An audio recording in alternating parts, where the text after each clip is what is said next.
That looks like you're hacking the system. I am. And then the other one was a steady said to me, because remember I've trained you on the, well, how I've coached you is on the end of an influencer voicemail. Travis, what are you supposed to do? How do you end your influence? So I've left a voicemail or voice greeting. Now you're going to leave a voicemail. How are you supposed to end it? You match that rating. So if they say, have a wonderful, dandy, daisy, beautiful day, you say, have a wonderful, dandy, breezy, beautiful day. Yeah. And the gal said to me, if somebody ever said, because the one I always use is a favorite one, it's called Toodle-Doo. And she goes, if somebody ever, and she was a steady, if somebody ever said Toodle-Doo on mine, I would think they're making fun of me. And it's hard to make them understand that I'm not really making fun of them.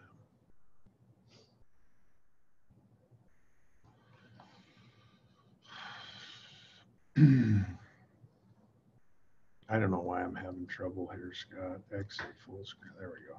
I got it figured out.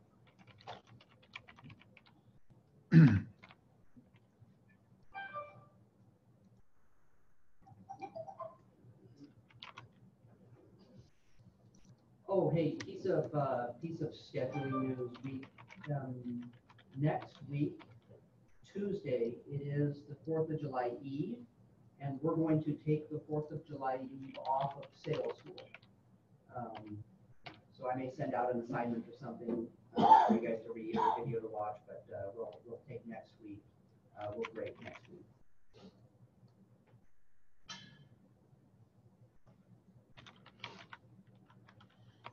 You wouldn't think logging into my computer would be this difficult, but hopefully something good will happen. Yeah, I use that. I use major technology. I should use Microtech. Sales School. Shazam.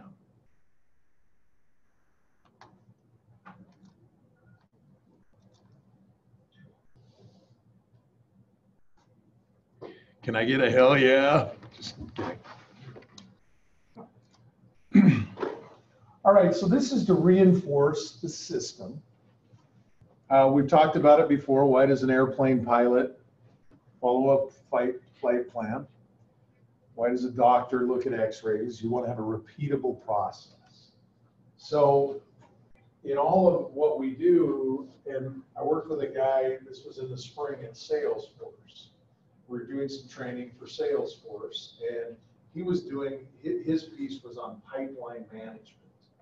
So if you think about it, the biggest secret to your sales success is your pipeline management.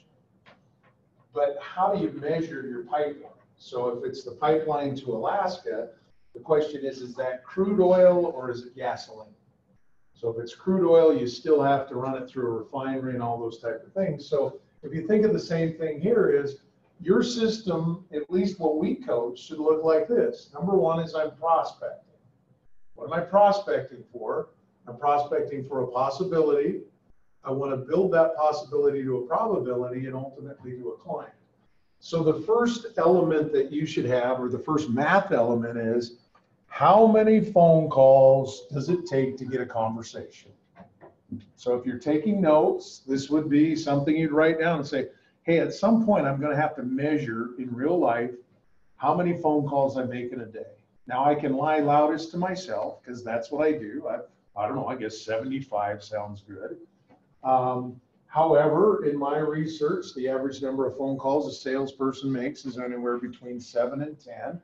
Their average daily conversation is about 95 seconds. So what you're going to have to do is be honest to yourself. It's like playing golf. A friend of mine used to cheat all the time, and he goes, you know, I had this score, and I go, you know, Jim, I know you're cheating on your golf score, but guess what? It doesn't affect me any. You're only affecting you. You can tell me you rolled a 64, but I know you shot a 110. And that's the same thing with this. So you've got to be able to say, I make this many dials to a conversation. Then I have this many conversations to a clear next step or an appointment. You've got to be able to put that together. So my first question to you guys is, who is a prospect for you? Who is a prospect? So let's just go ahead and team up in our groups, and I need a microtech with a lead fox. So no microtech. So you're going to share who your ideal customer is. So my ideal customer or prospect would be somewhere between 15 and 25 million dollars. And typically they would have anywhere from 10 to 25 people that are on the phones on a regular basis. And they have a passion for learning, and their owner holds people accountable. So that would be my ideal customer. And I would say 90% of their leads come in on the phone. So a good example of my ideal customer, who is a customer of mine right now, is right now heating and air conditioning. The great thing about them is I train 25, they call them CSRs, I don't know what that stands for, but customer service something. And I coach them how to handle the phones, but they come in, and if they don't follow the system, now the owner at first was like, oh, they're gone, but now it's here's what the expectations are. So that's an ideal prospect for me. So go ahead and team up. We'll just go in the back. I'll go ahead and pair you guys up. So why don't we put the twin Travises together? Will you guys work together, Oregon and Montana, twin Travises and the two gurus of customer care. Okay, just spend a couple of minutes. Now, what we're going to do is going to be real easy. We're going to go through this and just stay in your spot. And the next thing is going to be, what's that look like to move into a possibility? But this is a great question. I ask people, I say, if I were to recommend you to someone, what would I say? And a guy said to me, this just happened yesterday. I was doing an interview. He goes, well, if you're looking for somebody honest and hardworking, I thought I've had enough. And I said, no, we're looking for somebody dishonest and that's lazy. And he didn't know what to do. Because my whole point is, dude, you got to do better than that if you want this job. So then I said, I asked people, what's your ideal customer? And they have no idea. So I really want you guys to auger down and think about this. Who's your ideal customer? I think a great one, Scott, for you would be Department of Ag. They come in once a month. We know what they're laying out. They do this, this, and this. To me, that feels like an ideal customer. Microtech, you know, I know we always say, oh, somebody with 20, but I want you to be able to label who this ideal customer is. And the biggest one is, if it's broke, you have the freedom to fix it. Not how much is it going to be? Let me decide. All right, take it from there. Jim, did you pass out candy today? Oh, okay.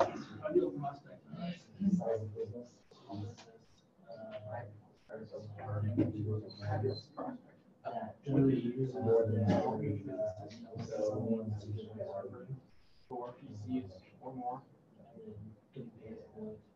Someone that we can make a relationship with.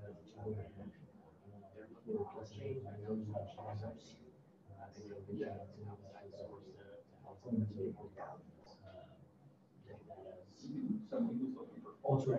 Yeah. Well, it just does. It doesn't. Second. So for like currently, Nitpick here or there.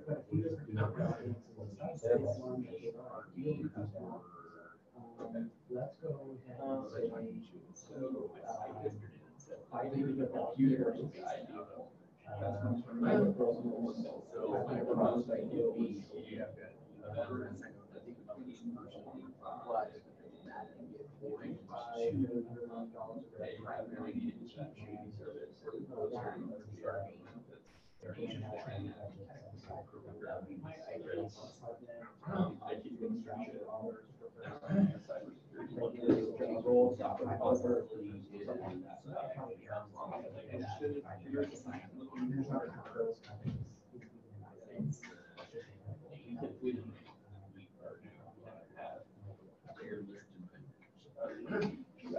Second one might be a government office that has raises long-term best. And that government office is statistically federal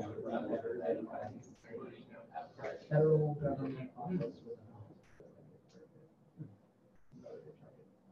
Yeah. So they do have a nightclub in here, they like their chocolate. Okay. So I'm hearing the room get quiet. Scott's still digging in a little deeper, but let's go ahead and start with Jim. Jim, who's your ideal client, or in this case, who's your ideal prospect?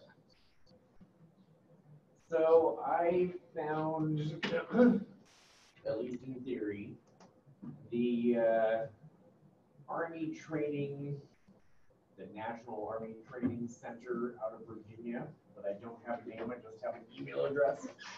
So they would be my ideal client, is to find out the name of that person and what all decisions they do make. Okay. Let's just keep rolling microtech. What's our ideal? And I'm sure it's all going to change for all of you, but. So small to medium businesses, Okay. one server, 4 or 5 PCs and larger. And to get them into a possibility is knowing that they're ready to make a change. They know that to make a change, and our job is to come in and help the system be more profitable. Okay. And remember, as we jump to possibility, really a possibility is more of an appointment. So even if they're already working with another vendor, once they agree to an appointment, that's when they become a possibility. Because I always ask you, what are you doing between now and the time they're going to buy? So you got a couple of things. You got a group of clients over here. I'm always saying, what are you doing between now and the time they're getting ready to leave you? Because all customers will leave you. That's just a sales law 1. However, with my prospect, what are you doing between now and the time they're getting ready to buy? All right. What would you say in your case? And Danny, remind me now, you're starting to make a handful of cold calls each day, aren't you? Or, okay, typically what, 5 to 7, or what does that look like? Yeah, probably about per day, and then I usually go, depending on appointment set, Okay. probably. So ring, ring, I answer the phone. How do you know I'm a prospect for you? So in this context, anywhere between probably 10 and 100 desktops or servers, somebody that generally relies on their network to generate revenue. Mhm. Someone that is willing to see us as a partner and advisor instead of a vendor. So that, they'd be more apt to not only take our recommendations for their business as in their best interest, but kind of let us do our job and not,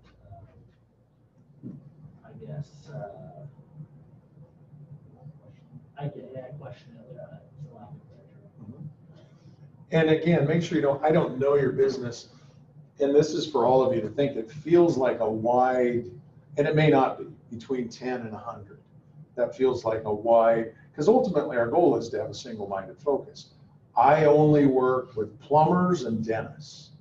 That makes my job a lot easier, because right now, I use that as a badge of honor. I mean, we can go to the tire shop, we can go ESI, we can go LeapFox, OEC. I mean, there's a whole list of them. However, it's going to be a lot easier for me to prospect just to have one single group. Now, there's a lot of people that train auto dealers. Scott, you and I have been talking about that. So there's good and bad to that. But I really want you to kind of walk through this, and not to change. Maybe that scope is small enough that you're like, I'm still in there. But it's just a quick reminder. Travis, how about for you? What was in terms of LeapFox? The perfect client for me would be male veteran between the ages of like 25 and 40, and they're going to have at least 30 days active duty service, so they have 100% GI Bill benefits. Okay. Preferably post-9/11.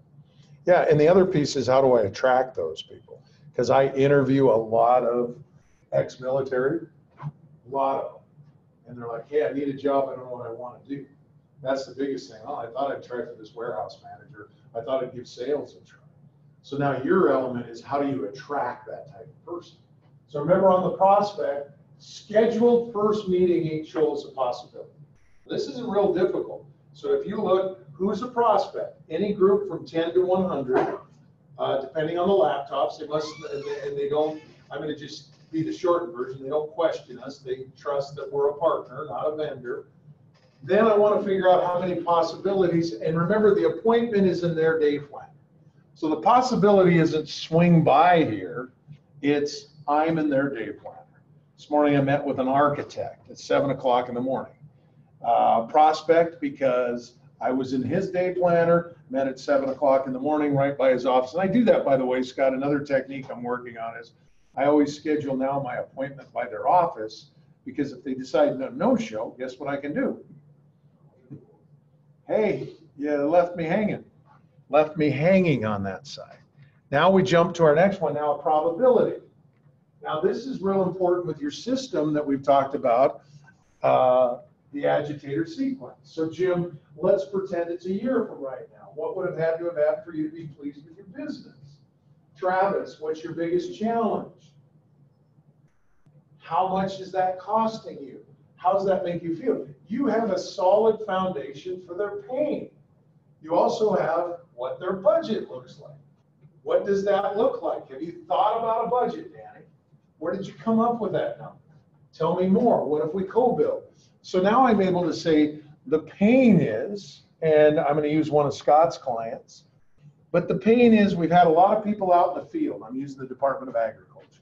So we got these guys that go out and take soil samples, and then we say, hey, dude, I'm going to give you a new hat. It says manager. Manager? What the hell? Yep, you're going to manage 10 people. And you don't need to dig in the dirt anymore and go in there.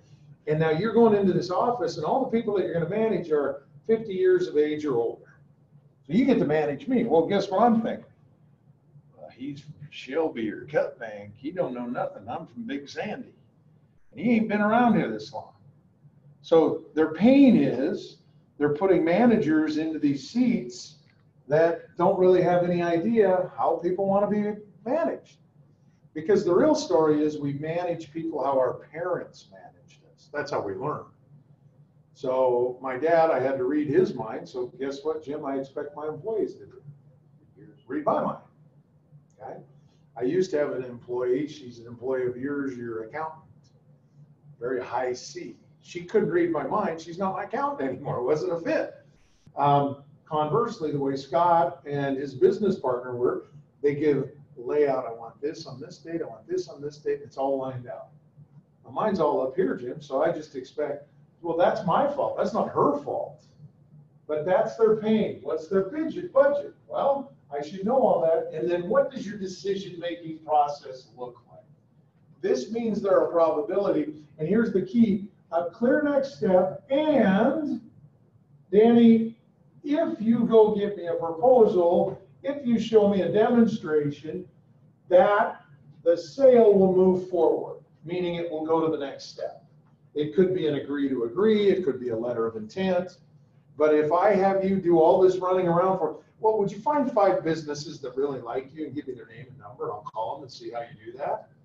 Now, first of all, if somebody asks you to do that, never, I used to do that, but it's not a very nice thing to do to Scott Galloway, because in the 1 or 2 times that they do decide to buy from me, it's great. But the other 4 or 5 times I've wasted Scott's time. So I say, if you'd like to hear a recorded testimonial, but what good's that going to do, Danny? Because let me ask you this. Am I going to send you to anybody that's going to say bad stuff about me? Okay, so think that, and ask the customer that. Well, Danny, how's this sound? My mom, my dad, my grandfather, my grandmother. I'll give you their phone numbers.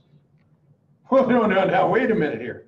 Well, I'm basically giving you the same thing. You can listen to recorded testimonials. You can go to my website, those type of things.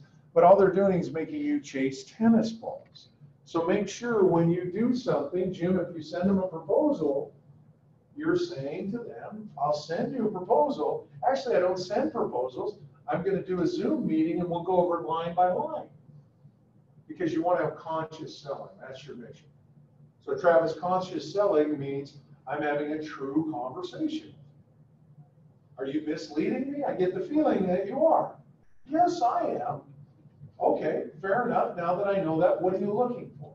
Well, I want to know what the key elements are, Norton, Billy Ray, and Firefox. Because I'm just going to go buy them myself and put them in. So you want to consciously sell and have a relationship that's moving towards a clear next step. And Annie, sometimes the clear next step is no, which means no for now. Try out there. Scott, I thought I saw you batting a fly down. Well, I was going to ask about conscious selling because I haven't seen that before. Okay. I don't know if I fully understand yet. So you said conscious selling is when we're engaged with the client and they know what we're understanding their needs. Could you articulate that? Sure, absolutely. So if we think about, and I don't know if I shared this diagram with you guys, I'm pretty sure I have. So there's something, and this is a Sandler sales training, so full credit to them. They call this the buyer-seller dance. So we get a phone call, and this is the prospect, and this is you or the salesperson. And the phone call sounds like this. Hey, do you do sales training? Or in this case, it's going to be, do you have a class for veterans looking for work? Or I have 10 computers, can you manage it? Then it comes over to here and you do this. Yeah, I'll do all that stuff. It's awesome. Okay. So then you do this where you start talking. Let's do this, see if I make a talking face. So now you start talking, you tell them about how great your business is, and you offer them a proposal and proof. And these guys go, it's not stealing because you're giving it to me. It's not stealing because you're giving it to me. If there's a pop machine here and I don't have to pay every time I push, am I stealing the pop? Well, at least they don't think it is. So it's not stealing, okay? So not only that is you act interested. Here's the big one, acting interested. And guess where I go again, Smiley Pete. Hey man, want to go to lunch? Let's do this and let's do that. Well, here's the sad part of the ending, Travis, is now they hide. Okay? The new word now is ghosting. I don't know if you guys have heard that. I train a group and they go, hey, he ghosted me. And I'm like, is that a Patrick Swayze movie or what is that? And then all of a sudden we chase. So conscious selling says this, Scott, I think I'm the best sales trainer in the world. Guess what every sales trainer thinks? They're the best in the world. What makes me different than anybody else, to my knowledge, is I will make live phone calls, live presentations with your actual prospect. At any time you don't think that's a fit, I would ask that you would tell me. Now, I charge more than most people, and I don't like to talk about money. So can we start with the money piece, and more importantly, am I even a fit? And Scott may say, you know what, I had, it was my own broker called me. He goes, hey, I want to have you train one of my guys. And I go, okay, well, I would like to train. Thanks for working me some business. He goes, I got $1,200. And I said, for the year? Yeah, that's what Merrill Lynch or RBC, that's what I pay them $1,200. And I go, so you're telling me $100 a month? Okay. Well, but it was an honest, and I said, Brian, you're better off sticking with your RBC Dane trainer. You're better off sticking with it. So that's conscious selling. I'm not trying to either try to put my training down to $100 or mislead him. He's not doing any of that. So really what I'm doing here is when I get a call that says, do you do veteran training for veterans? Great question. You must be asking that for a reason. You're stopping it up at the front. It's conscious selling. It's hard because what do we think salespeople should be? Somebody said something. Order takers. Okay, there's one. Order takers. Just listen, take orders. They should be gregarious and talking, and they should do all this stuff. Now all of a sudden the guy's coming up to you going, you know, and I don't mean be insubordinate, whatever. Well, the push away, because that some trainers encourage that. It's Scott. It's not my dad talking to Dr. Galloway. So it'd be Dr. Tester talking to Dr. Galloway. So we got a dentist and a veterinarian having these things that we learned. It's our learned behavior. It's you and me having a conscious discussion about seeing if we can co-build something that works. And even though we're both D's, it's win-win. You feel like you're getting outstanding value. I feel like what I put into it, it's a win-win. That's my mission, what I'm trying to do. So I know you asked me what time it was and I built a watch, but always ask yourself, is this conscious selling or is the guy on the other end BSing me? Are they BSing me? Well, I don't know. If they're doing this, look what both sides are doing. Hey, I'm happy you called. Let me talk. Let me happy. And over here, the guy's like, he misled you. Hey, sir, do you work on Would you be willing to work on, I got a company called Paylocity, and we've got about 120 computers and I need some, would you take those on? Shit, Paylocity, 120 computers? You bet we would. Oh, okay. Well, what do you got over there? Well, let me send you this. Let me send, man, that'd be perfect. And would you, I think we're really in, we want to work with a locally owned company. Can we meet your owner face to face? And then all of a sudden they disappear. So that's kind of our mission that we're trying to steer away from. So that's why I put that conscious selling. Okay, client. Now here's the hard part is now they're a client. You have to ask yourself, what's fulfillment look like? Am I staying in touch with them on a regular basis? Because if sales laws say, sales law 1 says, well, Travis, remind me, what's sales law 1 say? Every client will leave you. Yeah, all customers will leave you. So what do you have to do? You don't want them to leave you early, but what's your system for staying in touch with your clients? Scott knows my system. I think I got you on the mailing list, but if not, so be it. But my stay in touch is my newsletter. And guess where I learned that from? You. And you need to start doing yours again, by the way. But that's the thing in my newsletter, the cover of it has nothing to do with sales. At least I don't think it does. Last month, Claudia's dad was last month. This month, it's a picture of Claire graduating. And she's telling a story about how she did this, this, and this. Next month, it's going to be a picture of, so I'm not ever selling, I'm trying to add value. So ask yourself about value. And here's the bigger thing is, how are you prospecting? So do you have a newsletter? Do you have a podcast? And by the way, these are all things when you go, well, my company's not paying that. I'm kind of looking at you guys going, I think, and Travis, you're more of a technical guru than I am, but I think I can almost do a podcast out of this. I think I could voice it in here. I think I could get an MP3. Now my Libsyn account, because I have 4 of them, I know how much they are. They're $10.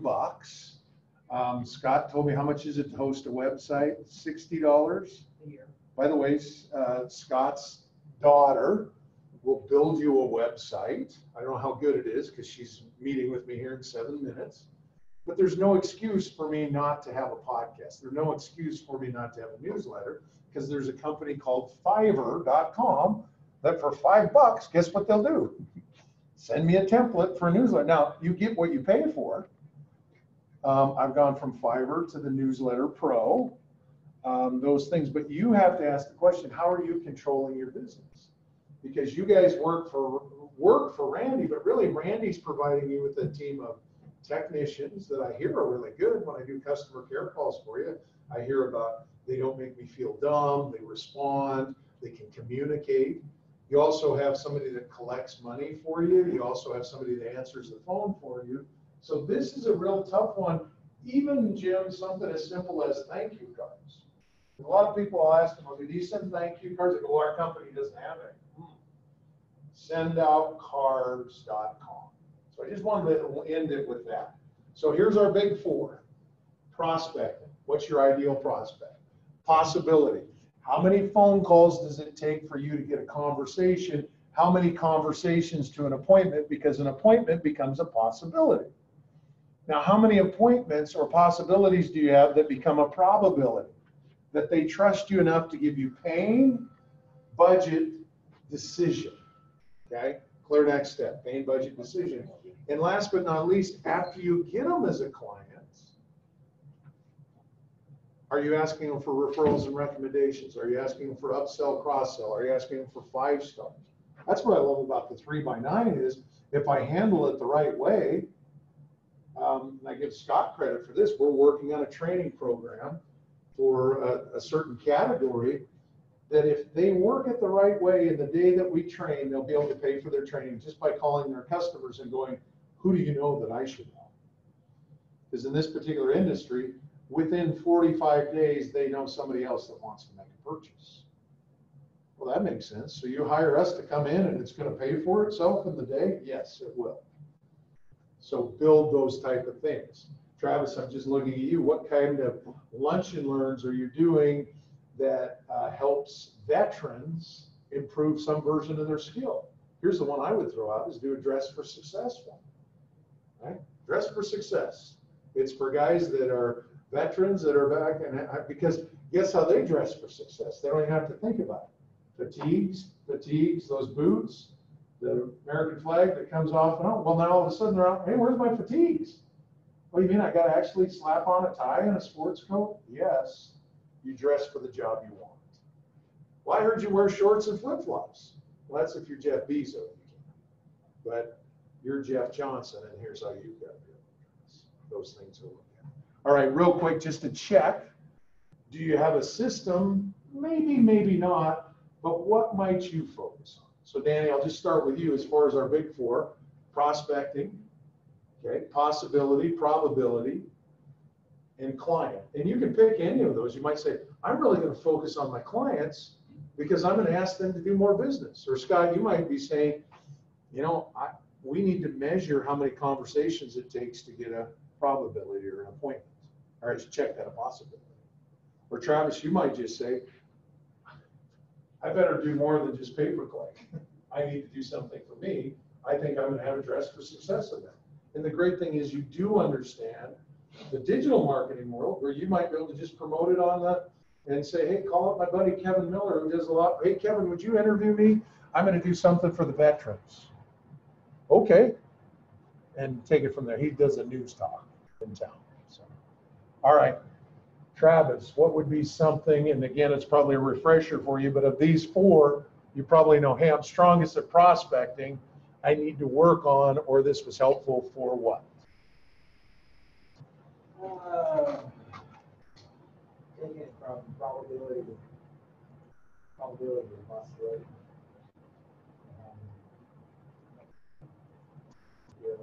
So to get this pain budget decision, Just getting really proficient in doing that. okay?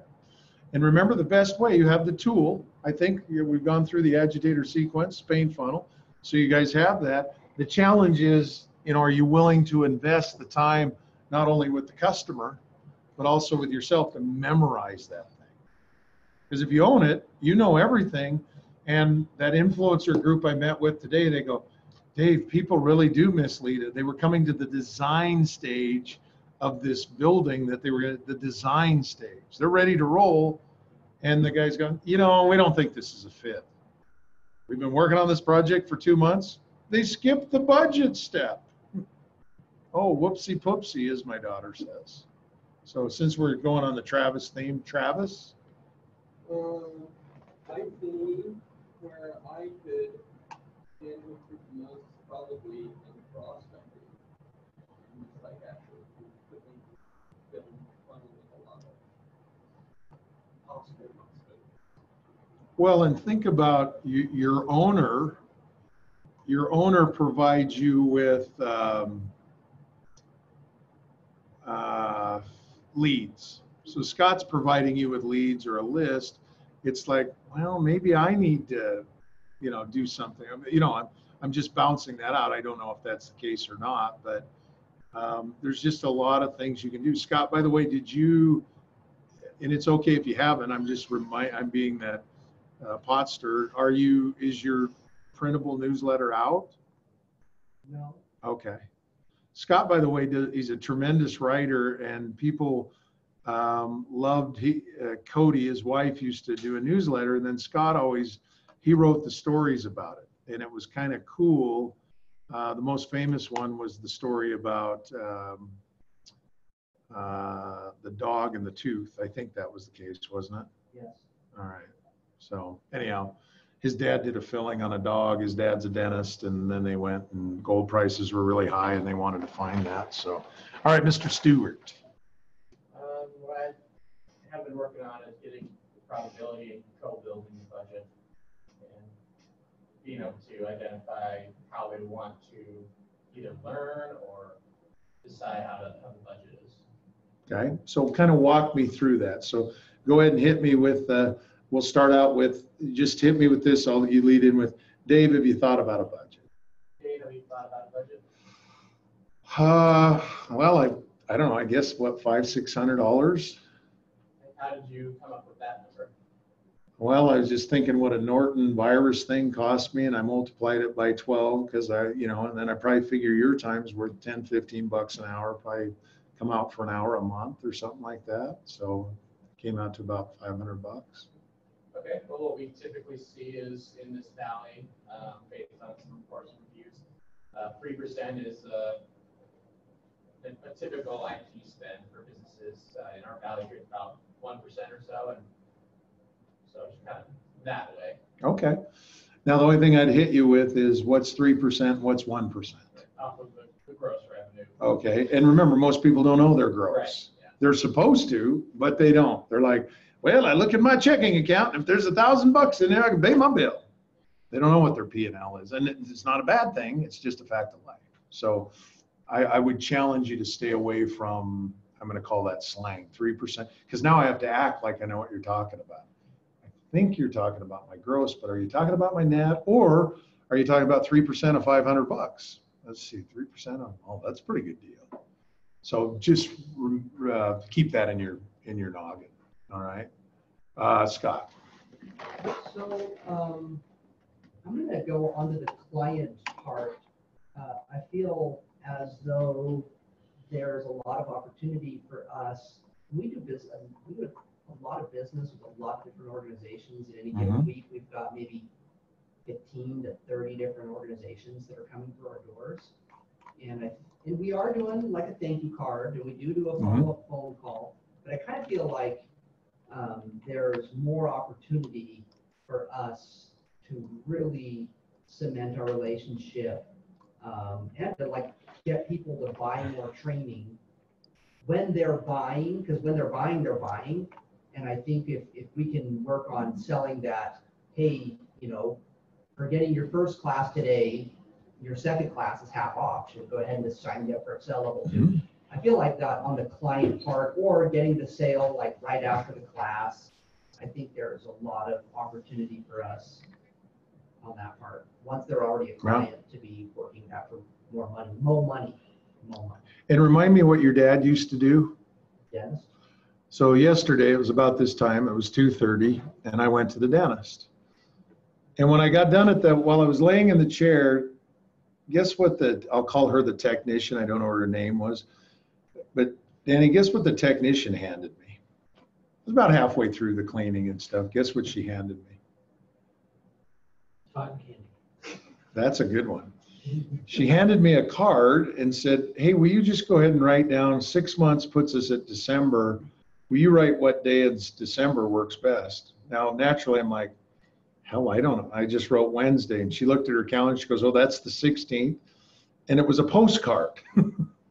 And then just in the front, she had me put my address on there. She knows I'm moving. And I gave it back to her. So what did she do? She hadn't even finished the first appointment, which was the cleaning yesterday. But guess what she already did? Book the next appointment. And people go, well, that's different. It's with dentists. Well, it's still 150. Cow and a calf, along that line. So I think Scott brings up, as long as you're booking one appointment, how about 6 months from now? Should we scrub your computer? Should we go ahead and schedule the next appointment? Take it from there. So good stuff. Danny, did you give me feedback? Mine would be more so on the conscious selling side. Okay.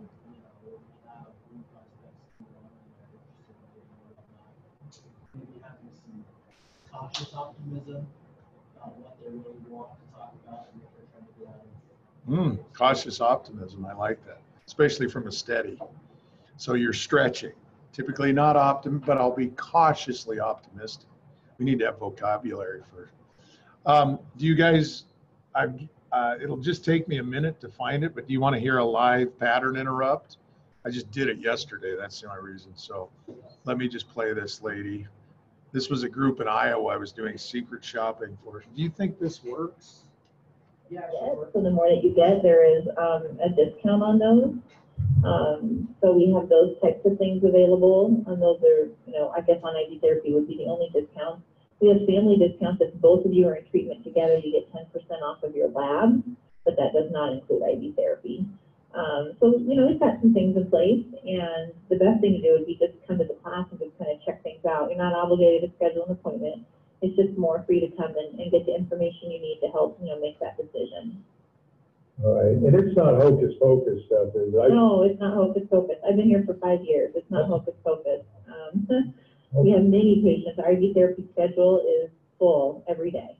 So I think, you might just get online and research about it. We've got some information on our website about IV therapy, but it talks about how IV therapy, it's nutrition, it's supplements that go right into your veins, so it bypasses your gut, which a lot of people have something going on with their gut, and they're not absorbing, even though they're taking oral capsules, they're not absorbing them very well because their gut needs some healing.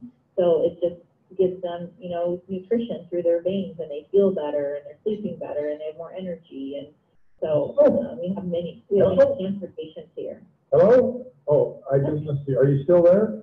Yep, I'm here. Okay. I was kind of rambling. I get excited about talking about it. But it's not hocus pocus. Well, that sounds good. Well, I'm gonna go talk to my wife, and then I'll. So did you hear, okay, so were you guys all getting the theme? And remember, boss is sitting in the room with me. So he's like, oh my, I can't believe that. Remember, her job is not to educate, it's to book the appointment. So I mislead her. How did I mislead her on purpose about IV therapy? Here what I said. But remember what was the slang I used? Hocus pocus.